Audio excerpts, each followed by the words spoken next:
नमस्कार दोस्तों। Wait glorious academy की ऑनलाइन क्लास में एक बार पुनः आपका स्वागत है।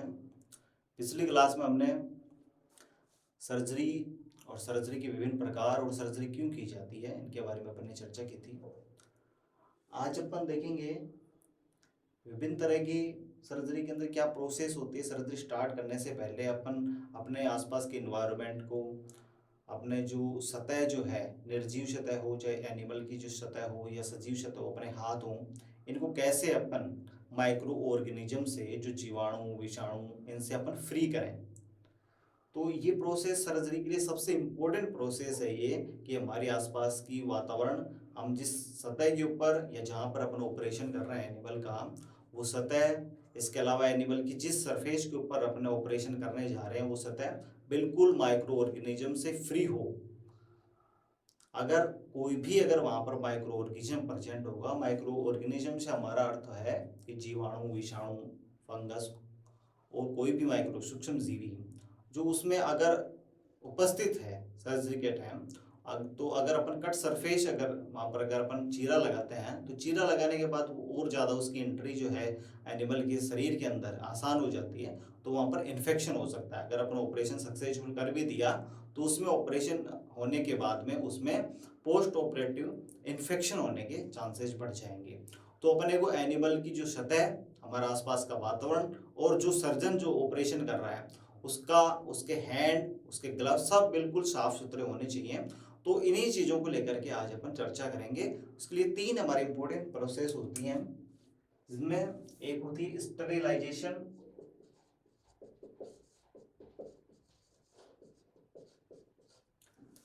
एक होती है एंटी सेप्सिस और एक होती है डिस इन्फेक्शन। डिसइंफेक्शन, ये तीन डेफिनेशन और ये तीन प्रोसेस अपन आज डिस्कस करेंगे बिल्कुल डिटेल के अंदर। एंटीसेप्सिस और डिसइंफेक्शन बिल्कुल एक दूसरे से काफी जुड़े हुए हैं। केवल छोटा सा अंतर है दोनों के अंदर कि एंटीसेप्सिस, ये सारी जो प्रोसेस है, तीनों जो प्रोसेस है, वो तीनों जो प्रोसेस है इसके कारण से होगा एसेप्सिस। एसेप्सिस मतलब निर्जमीकरण।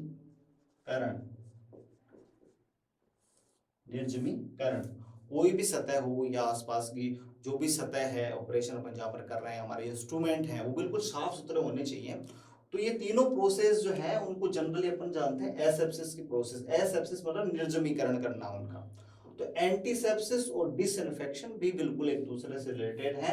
एंटीसेप्सिस का मतलब होता है कोई भी सजीव सतह को, सजीव सतह को अपन किस केमिकल के द्वारा निर्जमीकृत अगर अपन करते हैं। डिसइंफेक्शन जो होता है उसके अंदर अपन किसी भी निर्जीव सतह के ऊपर, ये होगा निर्जीव सतह, निर्जीव सतह। और एंटीसेप्सिस जो होगा वो होता होगा सजीव सतह पर।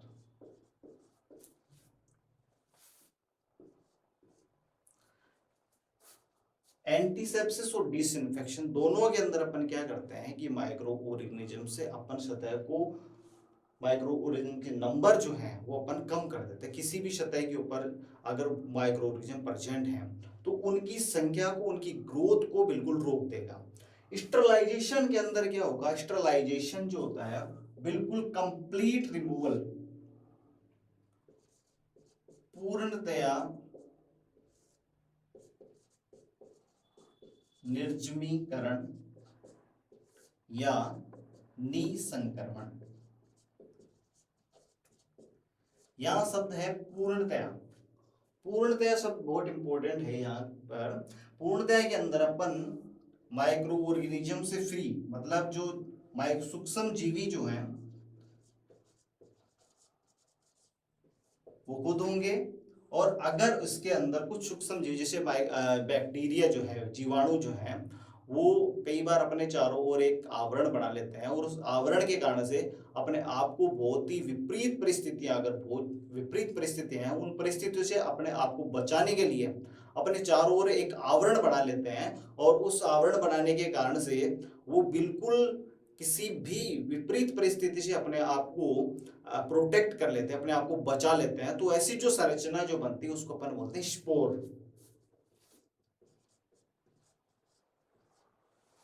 तो स्टरलाइजेशन प्रोसेस के अंदर अपन सूक्ष्मजीवी और उनके द्वारा बनाए गए स्पोर को बिल्कुल अपन खत्म कर देते हैं। तो इन दोनों से बिल्कुल फ्री। तो स्टरलाइजेशन एक ज्यादा मोर रिफाइंड प्रोसेस है जिसके अंदर अपन सूक्ष्मजीवी और उनके द्वारा बनाए हुए स्पोर को बिल्कुल खत्म कर देते हैं, पूर्णतः खत्म कर देते हैं। जो पूर्णतः खत्म करने की प्रोसेस है उसको बोलते हैं स्टरलाइजेशन।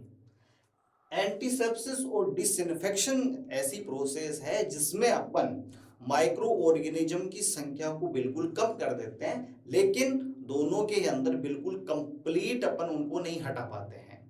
एक काफी हद तक, एक ऐसी हद तक वो कम हो जाते हैं कि एनिमल में कोई इन्फेक्शन होने का डर नहीं रहता।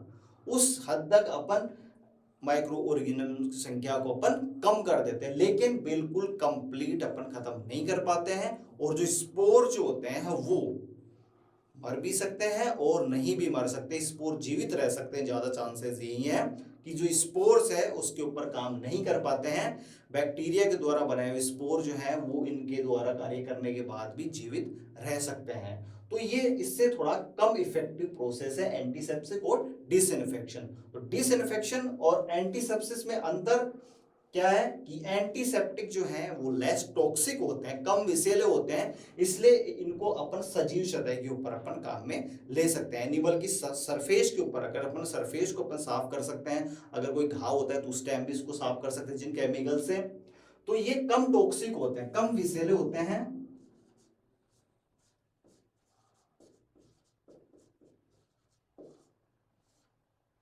कम विषैले होते हैं, और इंपॉर्टेंट रहेगा सजीव सतह के ऊपर। और ये ज्यादा विषैले होते हैं,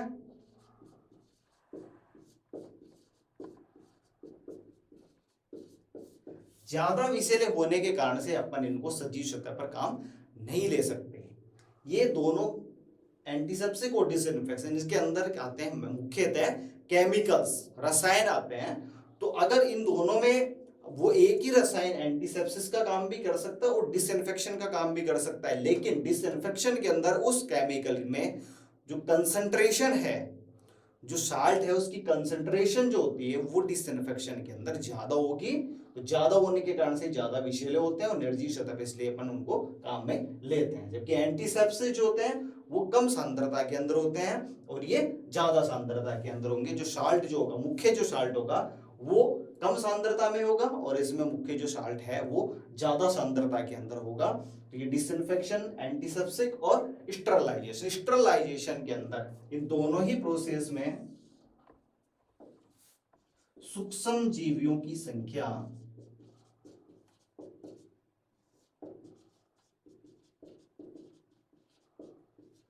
संतोषजनक स्तर तक कम हो जाती है, लेकिन पूर्णतया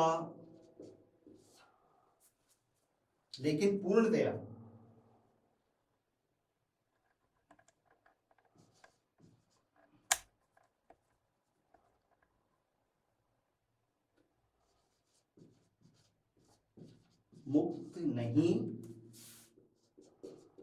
हो पाती है।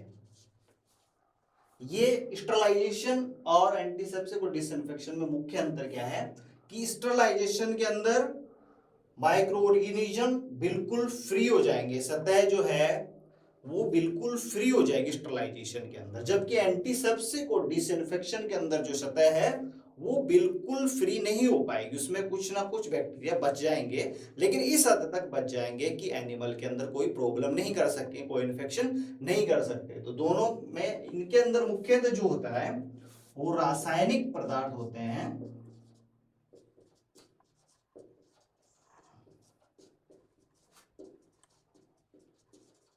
इन दोनों के अंदर मुख्यतः जो होते हैं एंटीसेप्टिक और डिसइंफेक्शन के अंदर रासायनिक पदार्थ काम करते हैं, और इसके अंदर कुछ प्रोसेस हैं, रसायन भी होते हैं, इसके अलावा कुछ और भी प्रोसेस हैं, हीट है, इसके अलावा रेडिएशन है, ये सारे अपने स्टरलाइजेशन का प्रोसेस के अंदर काम में आते हैं। तो स्टरलाइजेशन प्रोसेस को अपन एक बार बिल्कुल डिटेल से अपन अध्ययन करेंगे, और एंटीसेप्टिक और डिसइंफेक्शन के डिफरेंस आपको बिल्कुल पता होना चाहिए। मुख्यतः अगर आप एंटीसेप्टिक और डिसइंफेक्शन के अगर अपन उदाहरण अपन काम में लें तो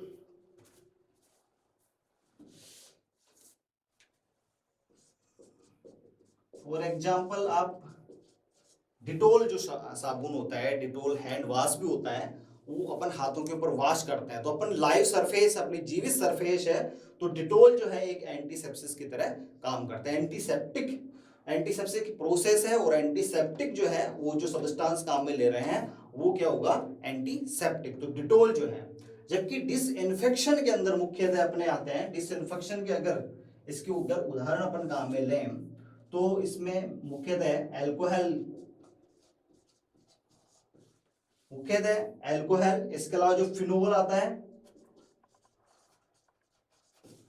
फिनोल जिससे अपन घर के अंदर भी आंगन साफ करते हैं, फिनोल, फिनाइल, और जो अल्कोहल जो आता है, स्प्रिट वगैरह आता है, इनको अपन डेड सरफेस के ऊपर या अपन रूम को वॉश करने में, घर के आंगन को साफ करने में, अपन निर्जमी करने में काम में लेते हैं। तो ये सब्सटेंस जो होते हैं वो डिसइंफेक्शन के उदाहरण है, और एंटीसेप्टिक के लिए अपन डिटोल काम में ले सकते हैं। इसके अलावा क्लोरहेक्सिडीन काम में ले सकते हैं। क्लोरहेक्सिडीन ये नॉर्मल माउथ वॉश भी आता है और हैंड वॉश भी आता है। आजकल जो कोरोना में भी चल रहा है, अपन हैंड वॉश और सैनिटाइजर जो आते हैं उसके अंदर भी आता है डिटोल और क्लोरहेक्सिडीन। तो ये जो है एंटीसेप्टिक के एग्जाम्पल हैं, और ये जो है आपके डिसइंफेक्टेंट के एग्जाम्पल हैं। तो इन दोनों में आपको डिफरेंस बताया। अब अपन स्टरलाइजेशन के बारे में अपन बिल्कुल डिटेल से अध्ययन करेंगे। की अपन ने डेफिनेशन बताई थी कि पूर्णतः फ्री, और फ्री क्या होगी, मुख्यतः ये स्टरलाइजेशन प्रोसेस अपन काम में लेते हैं जो भी सर्जरी के अंदर जो भी इंस्ट्रूमेंट्स काम में आते हैं, सर्जिकल इंस्ट्रूमेंट जो होते हैं, अपन सर्जरी के अंदर जो भी अपने इंस्ट्रूमेंट्स काम में आते हैं, मतलब शल्य उपकरण, इनको अपन निर्जमीकृत करने के लिए स्टरलाइजेशन प्रोसेस को अपन काम में लेते हैं। तो शल्य उपकरण क्या है, एक पूरा अपन चैप्टर पर स्टडी करेंगे कि शल्य उपकरण क्या क्या होते हैं। फिर भी आप एक जनरल जो शल्य उपकरण जो आते हैं, अगर एक सर्जिकल पैक के अंदर बात करें तो सीजर आती है, इसमें मतलब कैंची आती है, बीपी हैंडल, इसके अलावा BP blade, scalpel, artery forceps,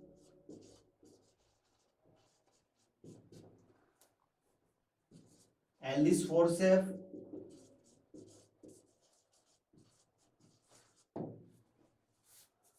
ये जनरली सर्जरी के उपकरण है, मुख्यतः बेसिक उपकरण है जो हर सर्जरी के अंदर अपने काम में आएंगे। इसके अलावा आप ऑपरेशन अगर कर रहे हैं, आप एक कैप लगाते हैं, मास्क लगाते हैं, जो अपने मास्क जो आता है सर्जिकल मास्क, कैप आती है, तो ये सर्जिकल मास्क और कैप अपने ऑपरेशन करते हुए डॉक्टर को आपने देखा होगा, ऑपरेशन करते हुए एक कैप लगाता है, ऊपर एक मास्क लगाता है, ताकि अगर उसमें खुद में इन्फेक्शन है तो जानवर में नहीं जाए, या उसके बालों में कोई डर्ट वगैरह है, धूल वगैरह है, वो उसके एनिमल के शरीर में नहीं जाए, या उसका अगर कोई बाल है वो एनिमल के शरीर में at the time of operation नहीं जाए। तो इन लिए अपन इन सब इंस्ट्रूमेंट को, इसके अलावा और भी जो कोई ऑपरेशन अलग अलग सर्जरी के अंदर अलग अलग इंस्ट्रूमेंट अपने काम में आते हैं। जैसे अगर आप किसी काफ का अगर पेशाब बंद हो जाता है, तो पेशाब बंद हो जाने की कंडीशन के अंदर आप उसके अंदर पेशाब बाहर निकालते हैं तो कैथेटर लगाते हैं आप, एक कैथेटर। तो ये कैथेटर बिल्कुल, क्योंकि एनिमल के शरीर में अपन डाल रहे हैं, तो ये बिल्कुल साफ सुथरा होना चाहिए, माइक्रो ऑर्गेनिज्म से फ्री होना चाहिए। इसके अलावा कुछ कंडीशन के अंदर अपन, जैसे डॉग के अंदर एंडोट्रैकियल ट्यूब काम में लेते हैं। एंडोट्रैकियल ट्यूब क्या होती है, पहले आप नाम समझो, उसके बाद में आपको बताएंगे। Endotracheal tracheal tube. तो क्या है, ट्यूब है, ट्यूब मतलब एक लंबी सी नली होनी चाहिए। ट्रेकियल मतलब ट्रेकिया के अंदर, आपको पता है ट्रेकिया क्या होता है, हमारा जो फेरिंग्स है इसके बाद में ट्रेकिया स्टार्ट होता है, ट्रेकिया फिर लंग्स के अंदर जाता है। तो जो ट्रेकिया ट्रेकिया ये जो पार्ट आता है यहाँ से, ये जो पार्ट जाता है अंदर श्वास नली के अंदर, जो श्वास नली वाला पार्ट है, तो ये ट्रेकिया है। तो एंडो मतलब इसके अंदर, तो ट्रेकिया के अंदर जो ट्यूब डाली जाती है उसको बोलते हैं एंडोट्रेकियल ट्यूब। तो ऑपरेशन के समय कुछ ऑपरेशन जिनके अंदर अपन जनरल एनेस्थेशिया लगाते हैं, एनिमल बिल्कुल बेसुध हो जाता है, बिल्कुल बेहोश हो जाता है। तो उस कंडीशन में एनिमल क्या करता है, कई बार रिगर्जिटेट करता है, उल्टी कर देता है। तो उल्टी कर देता है या रिगर्जिटेट अगर करेगा तो उसके फेफड़े में जा सकता है, ड्रेंचिंग न्यूमोनिया हो सकता है। तो इससे बचाव के लिए अपन एंडोट्रेकियल ट्यूब डालते हैं ऑपरेशन के समय उसके। तो ये एंडोट्रेकियल ट्यूब वो होती है। बाकी अपन ऑपरेशन के समय अपन देखेंगे एंडोट्रेकियल ट्यूब क्या होती है। तो एंडोट्रेकियल ट्यूब को अभी आप ये समझो कि ट्रेकिया के अंदर डाली जाने वाली एक ट्यूब है जो जनरल एनेस्थेशिया के टाइम में अपन काम में लेते हैं मुख्यतः।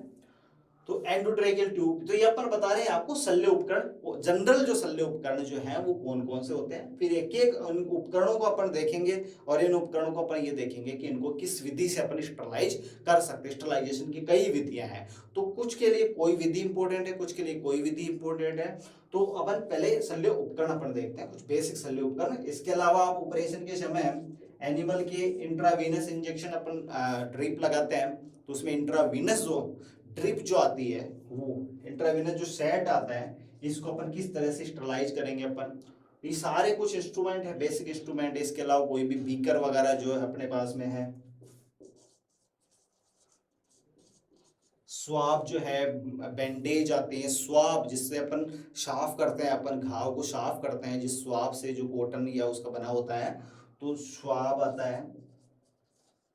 तो ये कुछ बेसिक चीजें हैं जो अपने ऑपरेशन के समय में काम में आती हैं। इनको अपन किस विधि से स्टरलाइज करते हैं और उसी के कारण से स्टरलाइज की अलग अलग विधियां हो जाएंगी। उसकी इंपॉर्टेंट जो विधियां हैं ये अपन देखते हैं।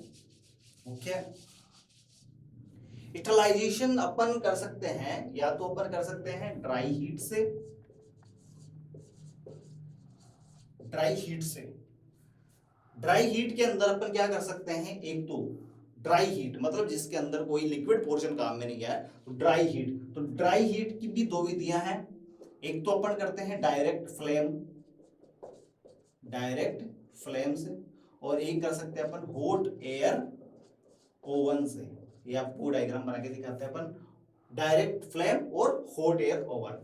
तो डायरेक्ट फ्लेम क्या होती है, जैसे अपना कोई स्टोव होता है, उसकी जो लो है, या अपना कोई भी मोमबत्ती जला के उसकी लो से अपन किसी सतह को, निर्जीव सतह को अपन उससे उसके ऊपर से पास करें, कोई भी इंस्ट्रूमेंट को, कैंची को उसके ऊपर से पास करें, तो उसके ऊपर कोई जो माइक्रो ऑर्गेनिज्म होते हैं वो ज़्यादा हीट जो होती है उसके कारण से वो खत्म हो जाते हैं।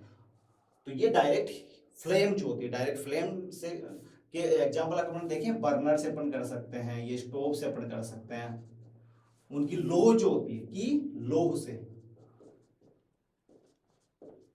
इस लो के ऊपर अपन किसी भी इंस्ट्रूमेंट को अपन गुजारें, किसी को नहीं, कुछ सिंपल इंस्ट्रूमेंट जो हो सकते हैं, जैसे सीजर को आप गुजार सकते हैं, ब्लेड को आप गुजार सकते हैं। तो उससे क्या होगा कि जो बैक्टीरिया है या जो भी माइक्रो ऑर्गेनिज्म जो है वो उसकी लो से, उसकी ऑक्सीडेशन होकर के वो खत्म हो जाते हैं। तो ये है डायरेक्ट फ्लेम। अगर अपन किसी सीजर को उसके ऊपर से अगर अपन गुजारते हैं तो वो ब्लैक हो जाएगी, उसकी धार में कमी आ जाएगी। तो ये इसकी कमियां हैं डायरेक्ट फ्लेम के कारण से। स्टरलाइजेशन की एक विधि है डायरेक्ट फ्लेम, जो बर्नर या स्टोव की लो से अपन कर सकते हैं। और इसके कारण से जो दिक्कत आती है वो आती है कि उपकरण की धार कम हो जाती है। तो ये बहुत ज्यादा काम में नहीं ली जाती थी जब पुराने जमाने में अपने पास कम साधन थे स्टरलाइजेशन के लिए, तब अपन डायरेक्ट फ्लेम अपन काम में लेते हैं। और आजकल जो काफी कॉमन है हॉट एयर ओवन, ये एक अलमारी की तरह का है।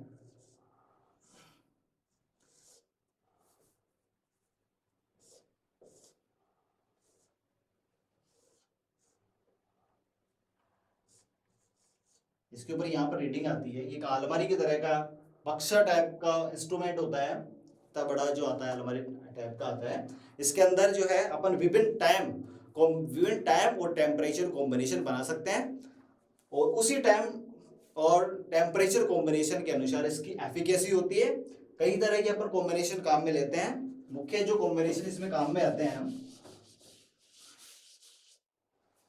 वो आता है, एक आता है 120 डिग्री सेंटीग्रेड, और 120 डिग्री सेंटीग्रेड अगर इसमें टेम्परेचर अपन रखते हैं तो जो भी इंस्ट्रूमेंट इसके अंदर रखा जाएगा वो 8 घंटे के बाद में कंप्लीट स्टरलाइजेशन उसका होगा।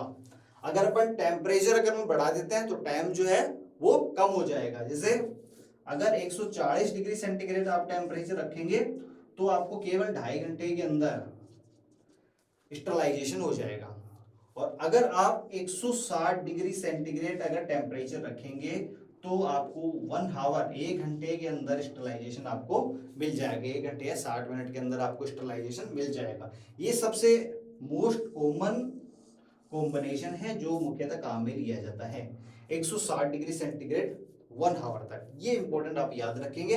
हॉट एयर ओवन के अंदर मुख्यतः ये कॉम्बिनेशन काम में लिया जाता है। और हॉट एयर ओवन से अपन मुख्यतः कौन से इंस्ट्रूमेंट हैं जिनको अपन स्टरलाइज कर सकते हैं, तो इसके अंदर मुख्यतः कांच के जो उपकरण होते हैं, कांच के उपकरणों को, कांच के उपकरण के अंदर अपना मुख्यतः बीकर आता है जो कांच का ही बना होता है।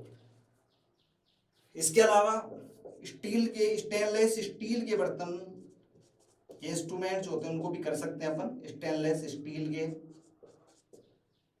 इसके अलावा अपना जो श्वाब आता है इसको अपन कर सकते हैं।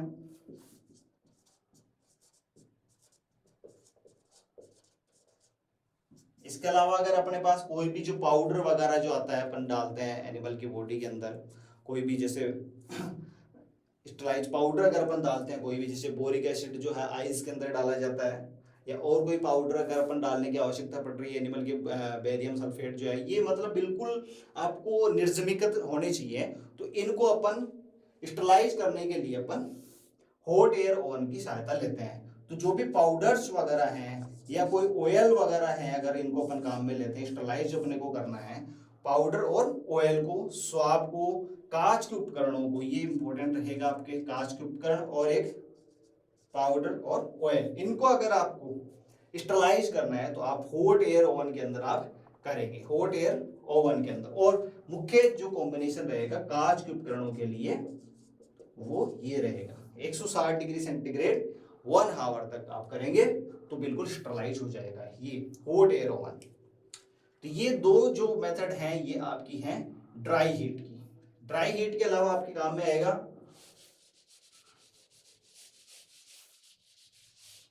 में आपकी दूसरी जो मेथड है वो है मॉइस्ट हीट। मॉइस्ट हीट ये ड्राई हीट से ज्यादा इसकी पेनिट्रेटिंग पावर होती है, इसकी एफिकेसी जो निर्जमित करने की एफिकेसी है वो ड्राई हीट से बहुत ज्यादा है मॉइस्ट हीट के अंदर। तो मॉइस्ट हीट के आपके पास दो मेथड है। एक तो आप क्या होता है कि किसी भी जो इंस्ट्रूमेंट है जिसको आप निर्जमित करना चाहते हैं, आप उसको बॉइलिंग वाटर के अंदर आप डाल सकते हैं, बॉइलिंग वाटर। और दूसरा एक आपका इंस्ट्रूमेंट आता है जिससे आप कर सकते हैं ऑटोक्लेव। ये बिल्कुल इंपॉर्टेंट आपका ऑटोक्लेव, और एक बॉइलिंग वाटर।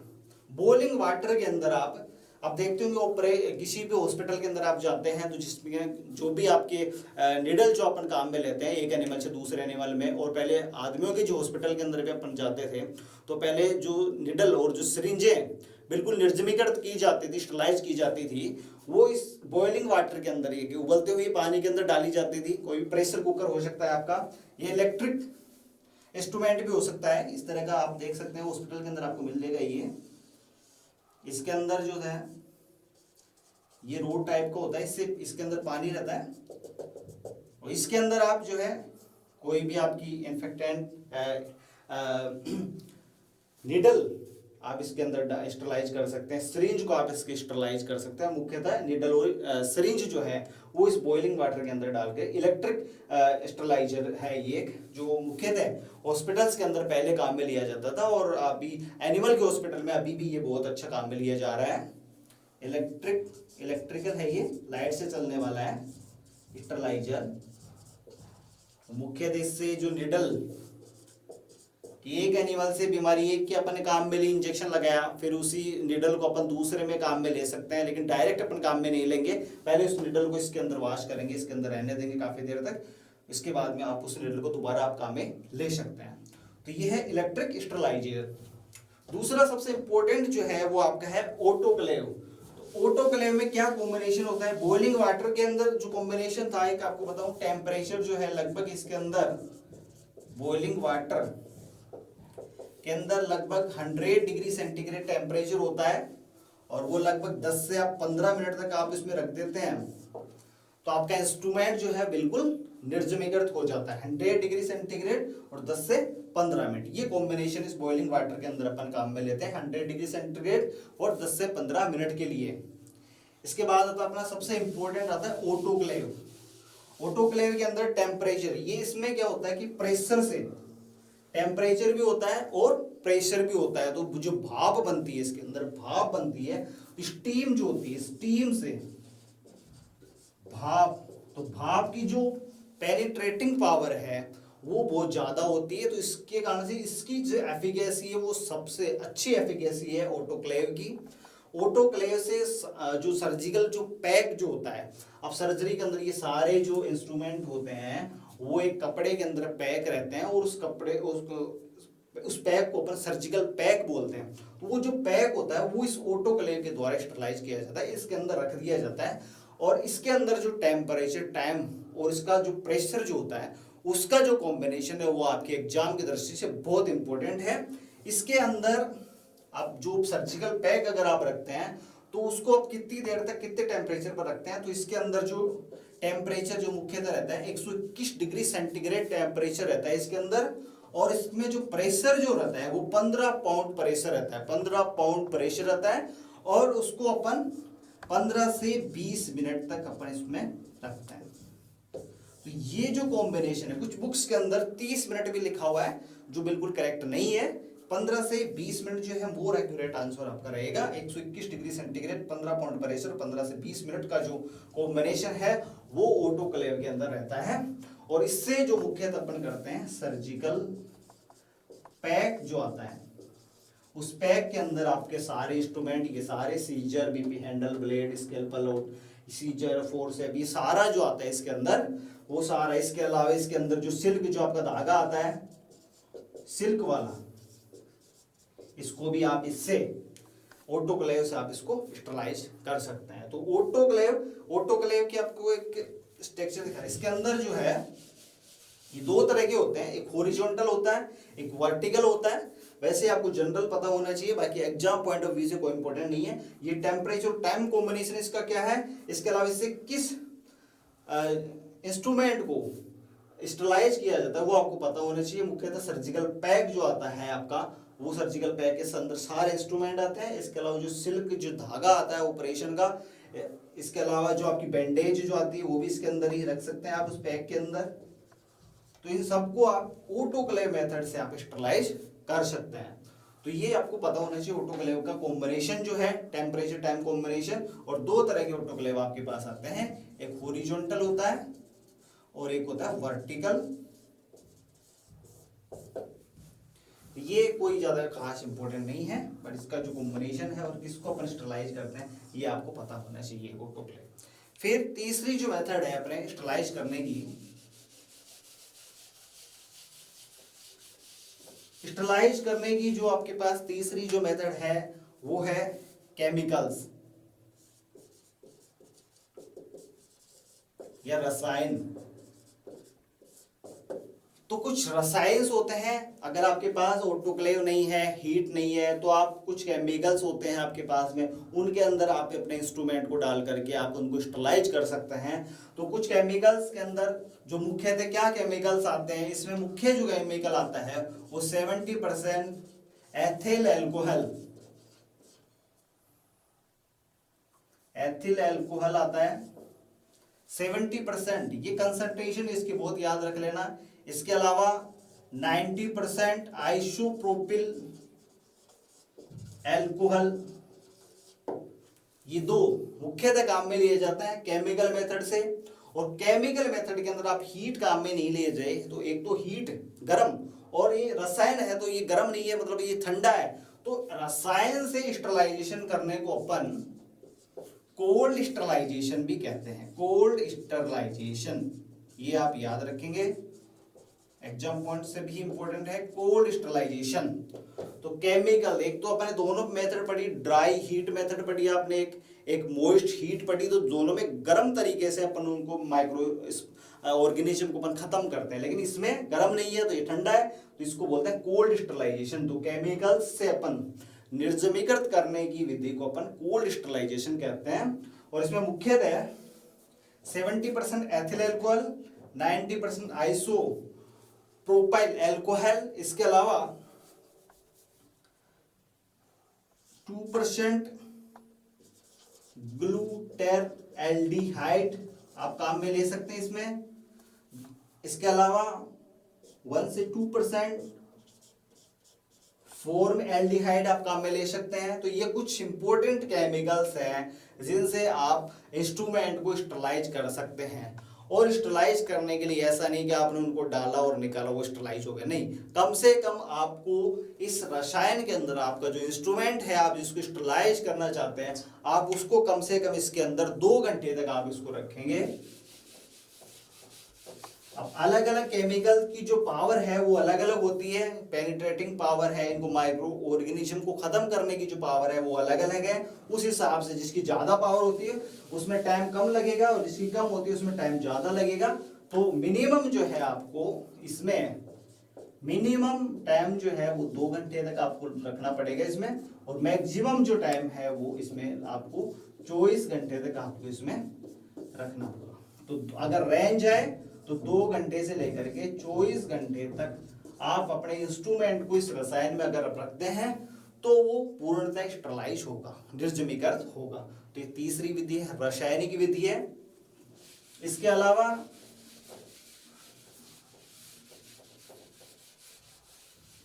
स्टरलाइजेशन एक और टेक्निक है जो रेडिएशन टेक्निक है।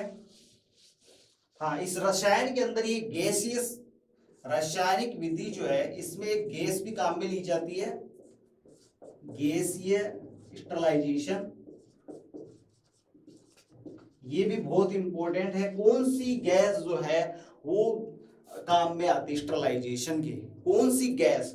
तो जो गैस आती है वो एथिलीन, एथिलीन जो गैस है वो काम में आती है, एथिलीन ऑक्साइड ये जो है, और एथिलीन जो है गैस है ये काम में आती है केमिकल स्टरलाइजेशन के लिए। ये आप याद रखेंगे, एथिलीन जो गैस है, एथिलीन जो गैस है वो अपन मुख्यतः काम में लेते हैं गैस स्टरलाइजेशन के लिए। ये आप याद रखेंगे, बहुत इंपॉर्टेंट रहेगा। अगर गैसेस स्टरलाइजेशन आपने पूछते हैं तो उसमें गैस का नाम पूछते हैं, तो ये आपको पता होना चाहिए। अब आती है चौथी जो विधि आती है आपके पास में, वो है रेडिएशन, विकिरण।